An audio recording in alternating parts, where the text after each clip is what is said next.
Who is Thurgood Marshall?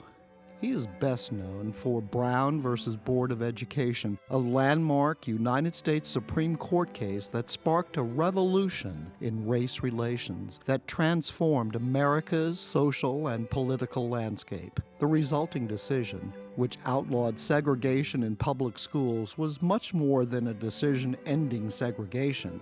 It was a decision that led to the destruction of a way of life that haunted this country from its inception.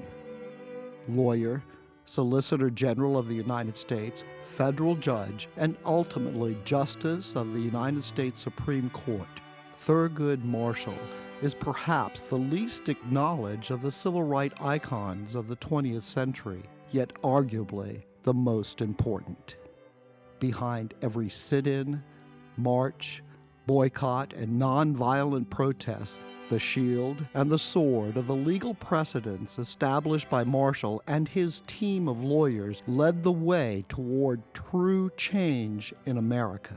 For ultimately, it was the laws that gave moral and legal legitimacy to these acts of civil disobedience, which led to the dismantling of what only can be described as American apartheid. George Stevens' play, Thurgood, brings to life the essence of this man, born in segregated Baltimore, Maryland, a victim himself to the very laws he would soon help dismantle, and known by those who knew of his importance to the movement as Mr. Civil Rights. Thurgood gives us the opportunity to know this man, whose tireless and often dangerous work made today's America possible. He was a champion. His life was in danger even going into these towns. He had to sleep, as we say, in different places every night for self-protection. He was blazing a trail where nobody else had gone and protecting people that were so victimized and powerless. They couldn't vote. They couldn't go to a policeman and say, I need your help. We can learn about all this and this climate of hate that he trailblazed deep into the South alone. There were other lawyers with him, with the NAACP, that did this also, but he very slowly toppled these little courts, and then, like a house of cards, something very big in our country fell, and that's called segregation. But it took chipping away and a great amount of courage and risk. What do we take away? Courage, risk, heroism, ideals, living those ideals, living who we are. And you don't have to be. He never considered himself a hero. He considered himself a man who did his work. As he said, his sword was the Constitution. And he said the heroes were those who stayed behind and had to live in these places. These people that lived under terrible duress. And he gave them the worth. One of the main books I read was called The Thurgood Marshall Letters. And so we're talking 300 letters written by this man to various peoples, friends, foes, family members, newspaper editors. And so you can learn a lot about a man in terms of how he communicates, in terms of how he writes. And so I got his through line, how he told stories, how he used humor, in various ways, and also just his persistence. You learn about, it's the third time and he always answers a letter back.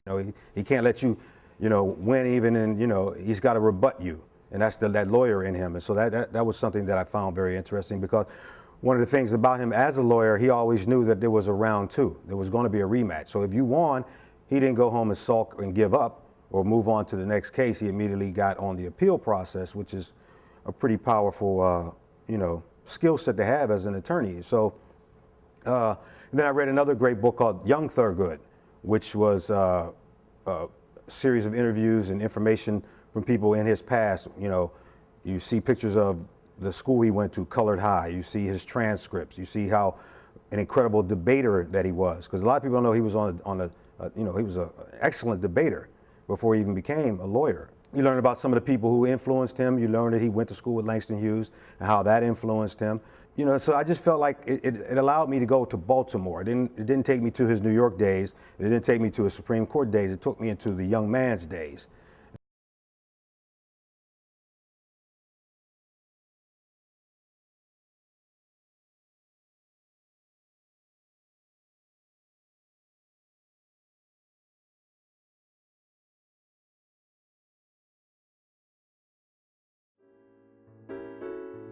The victories came only after many train rides to towns where no hotels or restaurants accommodated people of Marshall's race. Local blacks would welcome him, though, with hospitality and tears of gratitude. They'd clean their houses spotless for his stays. He'd join his hosts at their dinner tables and tell them stories from his travels that brought laughter to the night. He'd eat their modest offerings of salt pork and poke salad with such a plume you'd think he was dining on his favorite she-crab soup over dinner with his friends back in Harlem. The women would have lunches packed and delivered to him each day. Broken down cars would get glued together to taxi him back and forth. Later in the day, word would spread. Men are needed to sit up all night with a sick friend. You'd hear it whispered everywhere. They'd all know what it meant. They were lining up guards to keep Marshall safe from night-riding Klansmen while he slept. Alice Stovall, Marshall's secretary at the NAACP, recalled the effect Marshall had on blacks when he showed up at courthouses in small southern towns. They came in their jalopy curls and overalls, she recounted. All they wanted to do, if they could, was just touch him, Lawyer Marshall, as if he were a god. These poor people had come miles to be there. Southern juries might be stacked against blacks, and judges might be biased, but Thurgood Marshall was demonstrating in cases after case that their word was not the last. That in the U.S. Supreme Court, the injustice in their decisions and verdicts could be reversed. He was a lawyer that a white man would listen to and a black man could trust.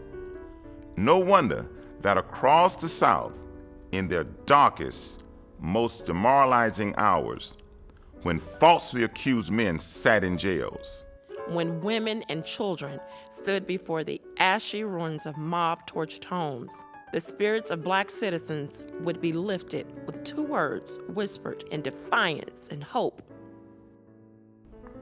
Thurgood's coming. Thurgood's coming. Thurgood's coming.